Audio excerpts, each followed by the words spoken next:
Bismillahirrahmanirrahim. Assalamualaikum warahmatullahi wabarakatuh. Selamat pagi, selamat siang, selamat sore, dan selamat malam teman-teman. Nah, di sini saya akan menjelaskan mengenai sengketa pajak, yaitu tentang gugatan dan sanggahan. Nah, yang pertama itu ada definisi dari sengketa pajak. Sebagaimana diatur dalam pasal 1 ayat 5 Undang-Undang Nomor 14 Tahun 2002 tentang Pengadilan Pajak. Sengketa pajak adalah sengketa yang timbul dalam bidang perpajakan antar wajib pajak atau penanggung pajak dengan pejabat yang berwenang sebagai akibat dikeluarkannya keputusan yang dapat diajukan banding atau gugatan kepada pengadilan pajak berdasarkan peraturan perundang-undangan perpajakan, termasuk gugatan atas pelaksanaan penagihan berdasarkan Undang-Undang Penagihan Pajak dengan surat paksa. Selanjutnya, ada definisi mengenai gugatan yang diatur dalam pasal 1 angka 11 UU nomor 51 tahun 2009 tentang peradilan PT-UN. Gugatan adalah suatu permohonan yang berisi tuntutan terhadap badan atau pejabat TUN dan diajukan ke pengadilan untuk mendapatkan putusan. Selanjutnya, ada produk hukum yang dapat diajukan untuk gugatan. Sebagaimana diatur dalam Undang-Undang KUP pasal 23 ayat 2 ditegaskan bahwa wajib pajak atau penanggung pajak dapat melakukan gugatan. Gugatan wajib pajak atau penanggung pajak itu terhadap A. Pelaksanaan surat paksa, surat perintah melaksanakan penyitaan atau pengumuman lelang. B. Keputusan pencegahan dalam rangka penagihan pajak. C. Keputusan yang berkaitan dengan pelaksanaan keputusan perpajakan selain yang ditetapkan dalam pasal 25 ayat 1 dan pasal 26. Atau D.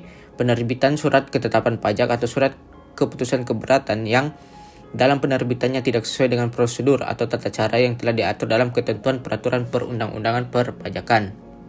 Selanjutnya ada prosedur gugatan sebagaimana diatur dalam pasal 40 sampai dengan 45 Undang-Undang Nomor 14 Tahun 2002. Yang pertama itu, gugatan diajukan secara tertulis dalam bahasa Indonesia kepada pengadilan pajak. Selanjutnya, jangka waktu untuk mengajukan gugatan terhadap pelaksanaan penagihan pajak adalah 14 hari sejak tanggal pelaksanaan penagihan. Lalu yang ketiga ada jangka waktu untuk mengajukan gugatan terhadap keputusan adalah 30 hari sejak tanggal diterima keputusan yang digugat. Keempat, ada jangka waktu sebagaimana dimaksud tidak mengikal apabila jangka waktu dimaksud tidak dapat dipenuhi karena keadaan di luar kekuasaan penggugat.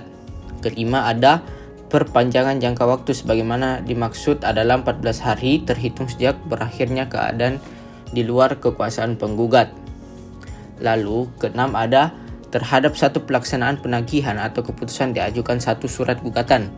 Ketujuh, gugatan yang telah dicabut melalui penetapan ataupun putusan tidak dapat diajukan kembali.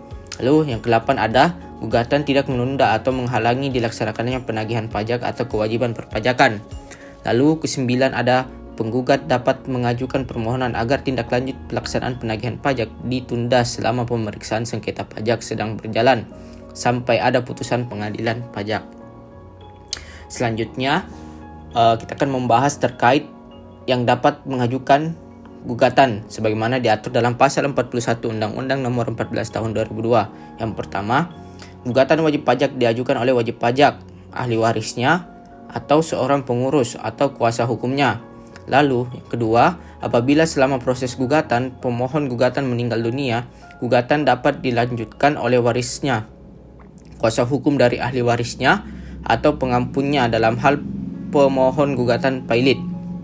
Lalu yang ketiga ada apabila selama proses gugatan pemohon gugatan melakukan penggabungan, peleburan, pemecahan atau pemekaran usaha atau likuidasi, pemohon dimaksud dapat dilanjutkan oleh pihak yang menerima pertanggungjawaban karena penggabungan, peleburan, pemecahan atau pemekaran usaha atau likuidasi yang dimaksud. Selanjutnya ada hak-hak dari gugatan.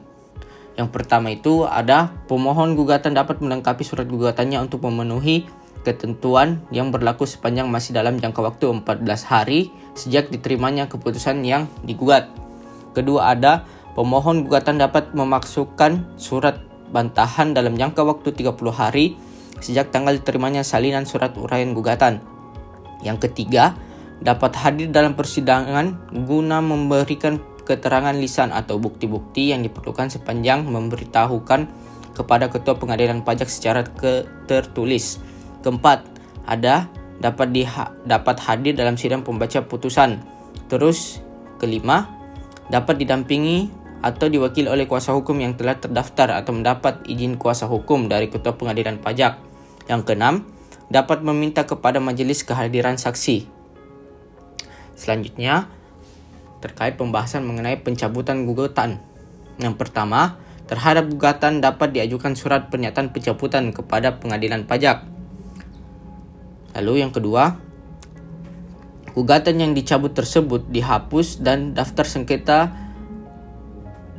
melalui penetapan ketua dalam hal surat pernyataan pencabutan diajukan sebelum sidang dilaksanakan dan putusan majelis atau hakim tunggal melalui pemeriksaan dan hal surat pernyataan pencabutan diajukan dalam sidang atas persetujuan tergugat. Lalu yang ketiga, gugatan yang telah dicabut melalui penetapan atau putusan tersebut tidak dapat diajukan kembali. Nah, selanjutnya berbicara mengenai ganti rugi sebagaimana diatur dalam pasal 37 ayat 1A dan pasal 37 ayat 1B Undang-Undang Penagihan Pajak dengan Surat Paksa.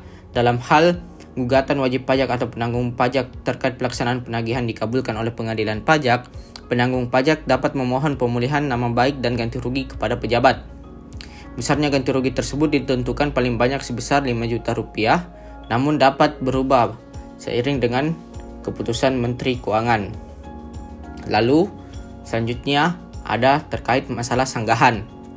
Sanggahan sebagaimana diatur dalam pasal 37 ayat 1 Undang-Undang PPSP ialah pihak ketiga terhadap kepemilikan barang yang disita hanya dapat diajukan ke pengadilan negeri. Persyaratan pengajuan sanggahan pihak ketiga terhadap kepemilikan barang yang disita. Yang pertama, sanggahannya hanya dapat diajukan kepada pengadilan negeri. Lalu yang kedua, sanggahan pihak ketiga terhadap kepemilikan barang yang disita tidak dapat diajukan setelah lelang dilaksanakan. Sanggahan pihak ketiga terhadap kepemilikan barang yang disita. Yang pertama ada sanggahan pihak ketiga terhadap kepemilikan barang yang disita hanya dapat diajukan kepada pengadilan negeri. Lalu yang kedua, pengadilan negeri yang menerima surat sanggahan sebagaimana dimaksud memberikan secara tertulis kepada pejabat. Lalu yang ketiga, pejabat menangguhkan pelaksanaan penagihan pajak hanya terhadap barang yang disanggah kepemilikannya sejak menerima pemberitahuan sebagaimana dimaksud dalam ayat 2. Keempat, sanggahan pihak ketiga terhadap kepemilikan barang yang disita tidak dapat diajukan setelah lelang dilaksanakan untuk memberikan kepastian hukum dan melindungi kepentingan pemberi lelang. Pihak ketiga sudah diberi waktu cukup untuk mengajukan sanggahan sebelum lelang.